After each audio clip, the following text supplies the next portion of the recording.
आप सभी का स्वागत है एनएससी में। आज हम सीखेंगे प्रकाश के प्रवर्तन। आज की इस वीडियो में हम सीखेंगे प्रकाश का प्रवर्तन, दर्पण, दर्पण के प्रकार, अवतल दर्पण, उत्तल दर्पण, अवतल और उत्तल दर्पण के उपयोग, अवतल दर्पण को अभिसारी दर्पण और उत्तल दर्पण को अपसारी दर्पण ही क्यों कहते हैं। तो चलिए फिर स्टार्ट करते हैं, और उससे पहले चैनल को लाइक सब्सक्राइब जरूर करिए और बेल आइकन को दबाना ना भूलें। तो चलिए फिर शुरू करते हैं। सबसे पहले आते हैं प्रकाश के बारे में। प्रकाश है क्या? हम जानते हैं कि हमें किसी भी चीज़ को देखने के लिए लाइट यानी कि प्रकाश की ज़रूरत होती है। अगर हमारे पास लाइट नहीं हो या फिर हम जिस कमरे में उसमें लाइट नहीं हो तो हमें किसी भी चीज़ को देखने में बहुत ही दिक्कत होती है। तो चलिए आते हैं प्रकाश के बारे में जानते हैं। प्रकाश वह कारक है जिसकी सहायता से हम किसी भी चीज़ को देख पाते हैं। अब ये तो साफ है कि हम प्रकाश का इस्तेमाल कहाँ करते हैं। अब आते हैं किरणपुंज में। किरणपुंज 3 प्रकार के होते हैं: अपसारी, अभिसारी और समांतर। अपसारी का मतलब क्या होता है? जहाँ पर प्रकाश की किरणें एक बिंदु से निकलकर चारों ओर फैलती है उसे अपसारी, और अभिसारी जहाँ पर ढेर सारी प्रकाश की किरणें एक बिंदु पे आके मिलती है वो हो गया अभिसारी। समांतर का मतलब होता है जहाँ प्रकाश की किरणें एक दूसरे के समांतर होती है उसे हम समांतर प्रकाश किरणपुंज कहते हैं। तो हम जान चुके हैं कि अपसारी का मतलब एक बिंदु से निकलकर चारों ओर फैलना, अभिसारी का मतलब होता है एक बिंदु पे आके मिलना, और समांतर का मतलब होता है एक दूसरे के समांतर। अब आते हैं प्रकाश स्रोत के बारे में। वे वस्तुएं जो प्रकाश उत्सर्जित करती है उन्हें प्रकाश स्रोत कहते हैं। प्रकाश स्रोत 2 प्रकार के होते हैं। पहला है प्राकृतिक प्रकाश स्रोत, दूसरा मानव निर्मित प्रकाश स्रोत। प्राकृतिक प्रकाश स्रोत में क्या क्या हो सकता है? तो सूर्य का प्रकाश, चंद्रमा का प्रकाश, तारे, ये सब प्राकृतिक प्रकाश स्रोत है। और मानव निर्मित प्रकाश स्रोत तो जिसे हम खुद बनाए हैं, यानी जिसे इंसानों ने बनाया है, जैसे कि मोमबत्ती, बल्ब, लैंप, ट्यूबलाइट, लालटेन, दिया, ये सब मानव निर्मित प्रकाश स्रोत है। तो अब हम जान चुके हैं कि प्राकृतिक और मानव निर्मित प्रकाश स्रोत होते क्या है। इसके बाद हम सीखेंगे प्रकाश का विवर्तन। प्रकाश के पंथ में किसी छोटी वस्तु को रखने पर प्रकाश वस्तु के किनारों पर थोड़ा मुड़ जाती है। प्रकाश के इस प्रकार मुड़ने की घटना को ही प्रकाश का विवर्तन कहते हैं। इस चित्र में हम साफ साफ देख सकते हैं प्रकाश के विवर्तन को। तो मैं आशा करता हूं कि आपको प्रकाश का विवर्तन समझने में किसी चीज़ की दिक्कत नहीं होगी। प्रकाश के परावर्तन को जानने से पहले हमें ये जानना होगा कि परावर्तन का मतलब क्या होता है। परावर्तन का मतलब होता है लौटना या फिर वापस आना। परावर्तन को समझने के लिए अब हम थोड़ा अपने बचपन की ओर जाते हैं। जब हम शीशे के सामने टॉर्च को जलाते थे तो वो टॉर्च से निकली हुई लाइट शीशे से टकराकर दूसरी ओर चली जाती थी। तो हम तब नहीं जान पाए कि वो होता क्या है, लेकिन अब हम जानते हैं कि प्रकाश का परावर्तन है। तब हम आते हैं प्रकाश के परावर्तन की परिभाषा की ओर। जब प्रकाश की किरणें किसी सतह से टकराकर वापस लौट जाती है तो उसे प्रकाश का परावर्तन कहते हैं। प्रकाश के परावर्तन की 2 नियम होते हैं। पहला, आपतित किरण, परावर्तित किरण और आपतन बिंदु पर खींचा गया अभिलंब तीनों एक ही तल में होता है। और दूसरा, आपतन कोण परावर्तन कोण के बराबर होता है, जहां आपतन कोण को I और परावर्तन कोण को R से सूचित करते हैं। अब हम इसे प्रकाश के परावर्तन को चित्र के माध्यम से समझते हैं। सबसे पहले हम एक अवतल दर्पण लेंगे और उसके ऊपर एक प्रधानक खींचेंगे और एक आपतित किरण अवतल दर्पण पर हम डालेंगे तो वो फोकस से होकर परावर्तित होगी। और जब हम आपतित किरण और परावर्तित किरण के बीच एक अभिलंब को खींचेंगे तो उससे 2 कोण बनेगा, जिसे हम आपतन कोण और परावर्तन कोण के नाम से जानते हैं। अब हमें प्रकाश के परावर्तन के नियम को रटने की जरूरत नहीं है, हम क्योंकि सीख चुके हैं। तो अब मैं आशा करता हूँ कि आपको प्रकाश के परावर्तन के नियम को समझने में किसी चीज़ की दिक्कत नहीं होगी। अब हम जानेंगे आपतित किरण क्या है, परावर्तित किरण क्या है, आपतन कोण क्या है, परावर्तन कोण क्या है। सबसे पहले आते हैं आपतित किरण की ओर। आपतित का मतलब होता है आना या फिर जो आ रही है। परावर्तित का मतलब होता है जो लौट के चली गई है। अब इसके परिभाषा की ओर आते हैं। जब प्रकाश की किरणें किसी सतह से टकराती है तो उसे आपतित किरण कहते हैं, और जब प्रकाश की किरणें किसी सतह से टकराकर वापस लौट जाती है तो उसे परावर्तित किरण कहते हैं। अब जब प्रकाश की किरणें या फिर आपतित किरण किसी सतह से जिस बिंदु पर टकराती है तो उसे आपतन बिंदु कहते हैं, और आपतित किरण परावर्तित किरण के बीच खींचे गए लंब को ही अभिलंब कहते हैं। अब हम जानेंगे दर्पण के बारे में कि दर्पण क्या होते हैं, दर्पण के कितने प्रकार हैं, वगैरह वगैरह। सबसे पहले आता है दर्पण। वह सतह जो प्रकाश को परावर्तित कर देती है उसे दर्पण कहते हैं। दर्पण दो प्रकार के होते हैं, पहला समतल दर्पण और दूसरा गोलीय दर्पण। समतल दर्पण किसे कहते हैं? वह दर्पण जिसकी परावर्तक सतह समतल होती है उसे समतल दर्पण, और गोलीय दर्पण वह दर्पण जिसकी परावर्तक सतह किसी खोखले गोले का एक भाग होती है। चित्र में हम असमतल और गोलीय दर्पण दोनों को देख सकते हैं। समतल दर्पण बिल्कुल सीधी है, बल्कि गोलीय दर्पण बीच में खाली है। अब इसके बाद हम जानेंगे कि गोलीय दर्पण किसे कहते हैं और गोलीय दर्पण के कितने प्रकार हैं। तो हम जानते हैं कि गोलीय दर्पण दो प्रकार के होते हैं।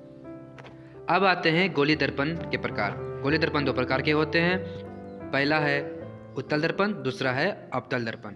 उत्तल दर्पण किसे कहते हैं? वह दर्पण जिसकी परावर्तक सतह उभरी हुई हो, यानी कि बाहर की ओर निकली हुई हो, उसे उत्तल दर्पण कहते हैं। अवतल दर्पण वह दर्पण जिसकी परावर्तक सतह अंदर की ओर धसी हुई होती है, उसे अवतल दर्पण कहते हैं। चित्र में हम अवतल और उत्तल दोनों दर्पण देख रहे हैं।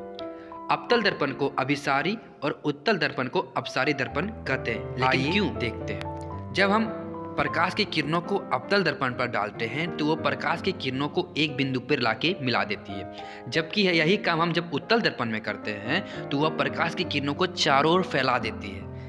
और हम पढ़ चुके हैं कि जब प्रकाश की किरणें एक बिंदु पर आती है या फिर मिलती है तो उसे अभिसारी, और जब एक बिंदु से निकलकर चारों ओर फैलती है तो उसे अपसारी कहते हैं। तो हम जान गए हैं कि अवतल दर्पण को अभिसारी और उत्तल दर्पण को अपसारी क्यों कहते हैं। अब आते हैं इसके बीच के अंतर में। अवतल दर्पण इसकी परावर्तक सतह अंदर की ओर धसी होती है, जबकि इसकी परावर्तक सतह बाहर की ओर उभरी होती है। इसमें आभासी और वास्तविक दोनों प्रतिबिंब बनते हैं, लेकिन उत्तल दर्पण में केवल आभासी प्रतिबिंब ही बनते हैं। इसमें सीधा, उल्टा और दोनों प्रकार के प्रतिबिंब बनते हैं, लेकिन उत्तल दर्पण में सीधी प्रतिबिंब बनती है।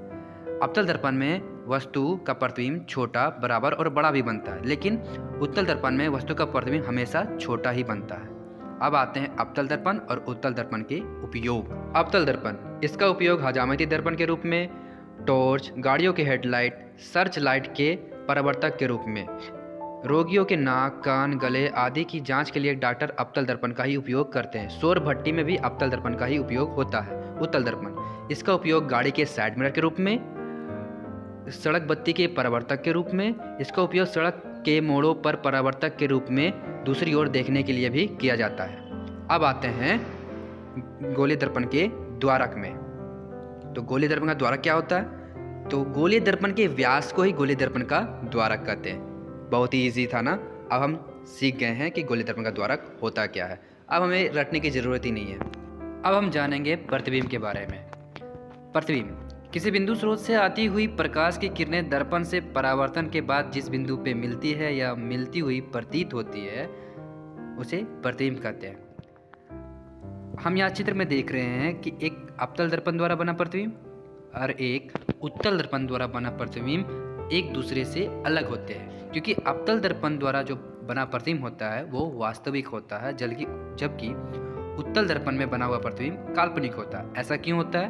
क्योंकि अवतल दर्पण द्वारा जो बना प्रतिबिंब होता है उसमें आपतित किरण और परावर्तित किरण एक दूसरे को वास्तव में काटती है, लेकिन उत्तल दर्पण में ऐसा नहीं होता है। उसमें काटती हुई प्रतीत होती है, यानी वास्तविक रूप से नहीं काटती है।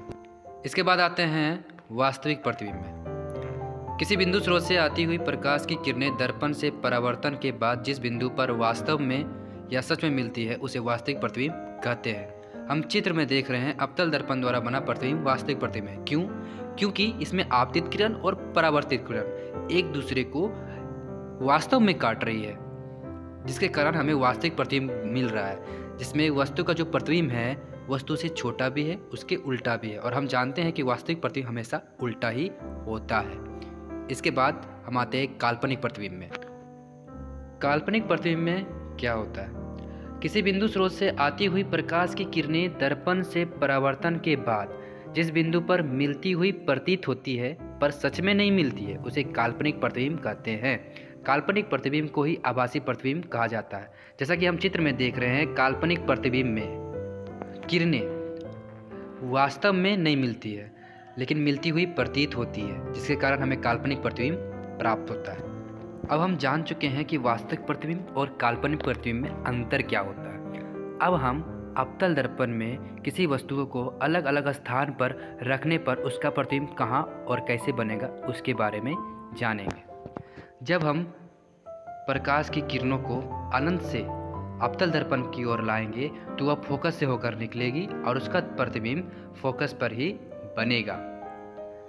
लेकिन जब वस्तु अनंत और वक्रता केंद्र के बीच हो तो जब वस्तु अनंत और वक्रता केंद्र के बीच होता है तो उसका प्रतिबिंब फोकस और वक्रता केंद्र के बीच बनेगा और प्रतिबिंब वास्तविक वस्तु से छोटा और उल्टा बनेगा। तो अब हम जान गए हैं कि जब वस्तु को अनंत और वक्रता केंद्र के बीच रखेंगे तो उसका प्रतिबिंब कहाँ बनेगा? वक्रता केंद्र और फोकस के बीच। कैसा बनेगा? तो वास्तविक बनेगा। वास्तविक है तो उल्टा भी होगा, क्योंकि वास्तविक प्रतिबिंब हमेशा उल्टा ही होता है। और वस्तु से कैसा बनेगा? छोटा बनेगा। वास्तविक वस्तु से छोटा और उल्टा बनेगा। अब हम आगे चलते हैं। जब वस्तु वक्रता केंद्र पर हो तो जब वस्तु वक्रता केंद्र पर होती है तो उसका प्रतिबिंब वक्रता केंद्र पर ही बनता है। कैसा बनता है? वास्तविक। और वास्तविक है तो उल्टा ही बनेगा और वस्तु के बराबर बनता है। और जब वस्तु वक्रता केंद्र और फोकस के बीच हो तो उसका प्रतिबिंब वक्रता केंद्र और अनंत के बीच बनता है। कैसा बनता है? तो वास्तविक बनता है, उल्टा और वस्तु से बहुत बड़ा बनता है। हम दोनों ही चित्र में देख रहे हैं कि जब वस्तु को वक्रता केंद्र पर रखा जाता है तो उसका प्रतिबिंब वक्रता केंद्र पर ही बनता है, और जब वस्तु को वक्रता केंद्र और फोकस के बीच रखा जाता है तो उसका प्रतिबिंब वक्रता केंद्र और अनंत के बीच बनता है। इसके बाद अब हम अगर चित्र को ध्यान से अगर याद रखेंगे तो हमें एग्ज़ाम में लिखने की ज़्यादा दिक्कत नहीं होगी। इसके बाद जब वस्तु को फोकस पर रखा जाए तो जब वस्तु को फोकस पर रखा जाता है तो उसका प्रतिबिंब अनंत पर बनता है। कैसा बनता है? वास्तविक बनता है, वस्तु से काफ़ी बड़ा बनता है। और जब वास्तविक है तो सीधी सी बात है, वो उल्टा ही होगा। तो हम चित्र में साफ साफ देख सकते हैं कि जब वस्तु को फोकस पर रखा जाता है तो उसका प्रतिबिंब अनंत पर बनता है। अब आगे, जब वस्तु को ध्रुव और फोकस के बीच रखा जाता है तो उसका प्रतिबिंब दर्पण के पीछे बनता है। दर्पण के पीछे बनता है। कैसा बनता है? तो आभासी, वस्तु से बड़ा और सीधा बनता है। तो हम चित्र में देख रहे हैं कि फोकस और ध्रुव के बीच वस्तु को रखने पर उसका प्रतिबिंब दर्पण के पीछे बनता है। कैसा बन रहा है? तो आभासी बन रहा है, वस्तु से बड़ा बन रहा है और सीधा बन रहा है। इसके बाद अब हम उत्तल दर्पण पर किसी वस्तु को रखते हैं तो उसका प्रतिबिंब कैसा बनता है?